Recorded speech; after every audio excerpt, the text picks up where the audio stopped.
ఇక్కడికి వచ్చినప్పుడు మీ అందరితోనూ మాట్లాడుతున్నప్పుడు నా మాతృభాష తెలుగు, నన్ను పెంచినది తమిళ్.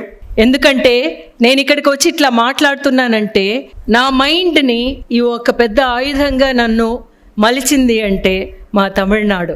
అంటే ఇక్కడున్నుంటే మన తెలుగు తల్లులు నన్ను ఇట్లాగే మలిచేవారు, అక్కడున్న తమిళ తల్లులు నన్ను మలిచారు. నేను ఒక ఆర్టిస్ట్గా ఇలాంటి ఆర్టిస్ట్ అవ్వడానికి ఈరోజు ప్రతి వాళ్ళు నన్ను చూస్తున్నప్పుడు అంటారు, మీరు మా కుటుంబంలో ఒక్కళ్ళలాగా ఉంటారు మీ సినిమా చూస్తుంటే అని. నాకు చాలా సంతోషం అనిపిస్తుంది.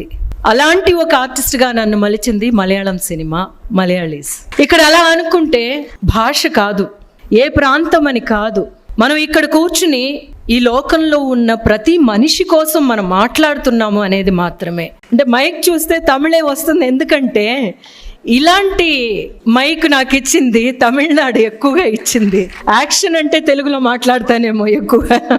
భాష కాదు, ప్రాంతం కాదు, కలర్ కాదు, మతం కాదు, మన జాతి కాదు, మనమందరం మొత్తం లోకం కోసం పోరాడుతున్నాం అనేది మాత్రం మన మనసులోనే పెట్టుకుని వెళ్ళాలి అన్నదే చాలా ముఖ్యమైన ఒక వార్త. అది నేను చెప్పినట్టు చిన్నపిల్లలతో మాట్లాడుతున్నప్పుడు అన్నారన్నమాట. వాళ్ళు ఏమన్నారంటే వాళ్ళ స్ట్రగుల్స్లో వాళ్ళు ఉన్నారు, సమాజం పైన చూడడానికి, సమాజం వైపు చూడడానికి ఒకటి వాళ్ళకి టైం ఉండటం లేదు, లేకపోతే వాళ్ళకి దానికి అవసరం ఉండటం లేదు అని చెప్పి. కానీ ఎవ్రీ హ్యూమన్ బీయింగ్ ఏదో ఒక టైంలోనూ they will face some kind of operation. ఆ ఆపరేషన్ని ఫైట్ చేయడానికి మీరు వాళ్ళకి ఒక త్రోవ ముందుగానే చూపించండి.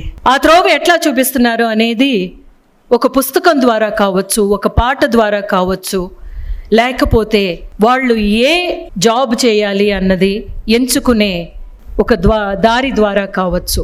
మనం ఎక్కడున్నా ఇంకొకళ్ళ కోసం ఆలోచించే ఒక మైండ్ని మాత్రం, మనం మనసును మాత్రం